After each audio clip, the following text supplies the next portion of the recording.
bugtong ng ating multong taga-Bulong.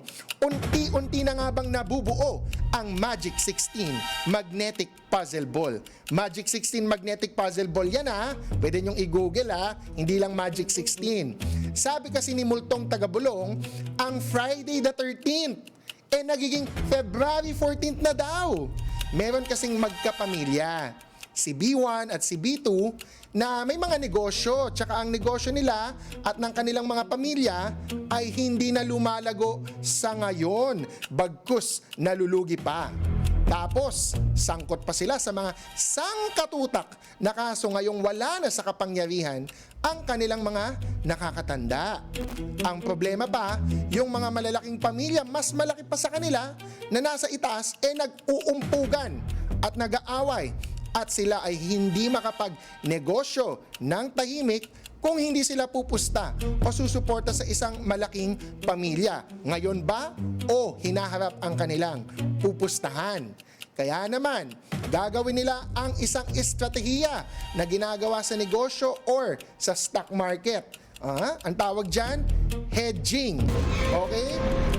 Ang hedging, ang plano, si B1 ay susuporta sa isang pamilya na mataas ang lipad. Habang si B2 naman ay susuporta sa isang pamilya na mababa ang lipad sa ngayon. Kaya naman, si B1 tahimik lang muna sa isang maingay na proseso na pinapanood ng lahat ng taong bayan. Habang si B2 paminsan-minsan, unti-unting bumoboses para depensahan yung nasasakdal doon sa maingay na proseso na yon. Sa dulo, boboto daw si B1 para ipatalo ang nasasakdal, habang si B2 ay boboto naman para ipanalo ang nasasakdal. Yan ang tinatawag na hedging, para hindi magalit sa kanila ang parehong malaking mga nag-uumpugang pamilya na nasa itaas nila, nasa itaas ni B1 at ni B2. Kaya ang Friday the 13th na nakakatakot nagiging February 14th na daw, and hopefully maging Magic 16 Magic Puzzle na yan ayon kay multong taga-Bulong. Dahu, etong si B1 at si B2, bilis! Hulaan nyo na ang ating first clue tungkol kay B1. Si B1 ay sadyang tahimik na tao talaga yan. Kaya naman hindi nakakapagtaka na tahimik din siya dito sa maingay na prosesong nangyayari ngayon na inaantabayanan ng taong bayan. Pero yung mga kasamahan niya dito sa proseso, yung iba, bibong-bibo at extra napaka maingay, walang makakapigil sa kanila. Pero siya, tahimik lang talaga yon na tao, no? Pero hindi ibig sabihin hindi siya nagsasalita. Pag nagsalita kasi siya, huwag niyong kakalimutang bigyan ng marka or grado ang kanyang mga pahayag.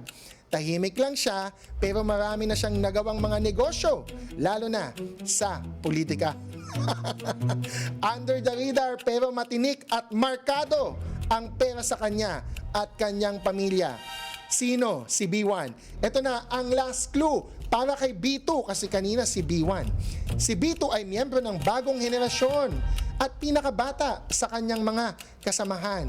Matagal siyang nawala, kaya kung hindi nyo siya nakikita o naririnig, hindi ibig sabihin wala siya dyan sa politika. Mas tahimik si B1 kesa kay B2. Pero kamakailan, mas maririnig mo ang boses ni B2 na kapag magtanong or magsalita ay short and sweet. Napakaingat niya sa biyahe at gustong-gusto niyang paalalahanan ang lahat. Mag-ingat po kayo sa biyahe, sabi niya. Sino si B2? Sagot na.